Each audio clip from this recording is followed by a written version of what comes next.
ABŞ və İran xəttində diplomatik hərəkətliliyi yenidən gündəmə gəlib. İstanbulda ABŞ prezidentinin xüsusi elçisi Steve Witkoffla İranın Xarici İşlər naziri Abbas Əraqçı arasında nüvə danışıqları keçiriləcək.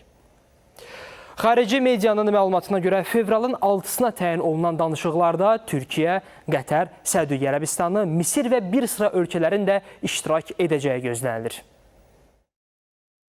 Türkiye'nin kütləvi informasiya vasitələri İranın Xarici İşlər naziri Abbas Əraqçı və Amerika Birləşmiş Ştatları prezidenti Donald Trump'ın xüsusi nümayəndəsi Steve Witkoff arasında Cümə günü İstanbulda görüşün keçiriləcəyinə dair məlumatları elə İranın və Amerika Birləşmiş Ştatlarının kütləvi informasiya vasitələrinə və bu ölkələrdəki mənbələrə istinadən yayırlar.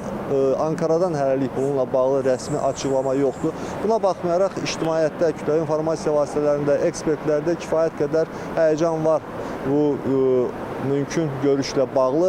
Ekspertlər hesab edirlər ki, əgər İranla Amerika Birləşmiş Ştatları arasında gərginliyin aradan qaldırılması üçün görüş baş tutacaqsa, bunun elə İstanbulda keçirilməsi olduqca məntiqlidir. Çünki Türkiyə son illərdə bir çox münaqişənin həlli üçün vasitəçilik missiyasını, asanlaşdırıcı missiyanı öz üzərinə götürüb və kifayət qədər də uğurlar əldə edib və elə son bir həftə ərzində İran-Amerika Birləşmiş Ştatları arasında gərginliyin aradan qaldırılması üçün Türkiyə olduqca fəal diplomatiya yeridib.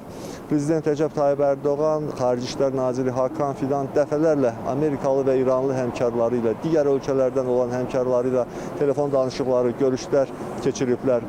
Yeri gəlmişkən elə bu məsələdə Türkiyə, Misir və Qətərlə birlikdə hərəkət edib. Bu haqda məlumatlar yayılır və artıq kütləvi informasiya vasitələri, beynəlxalq kütləvi informasiya vasitələri nümayəndələri İstanbula axın etməyə hazırlaşırlar. Türkiyənin nüfuzlu media orqanları bu məsələni zaten gündəlikdə saxlayırlar və əgər Cümə günü İstanbulda görüş baş tutarsa və müəyyən bir nəticə əldə edilərsə, bir çox ölkə, böyük bir coğrafiya da sülhün qorunması, sabitliyin qorunması üçün məhz tərəflərin iradəsi ilə yanaşı Türkiyəyə təşəkkür etməli olacaqlar. Bununla yanaşı elə Misir və Qətərin də rolunu qeyd etmək lazımdır.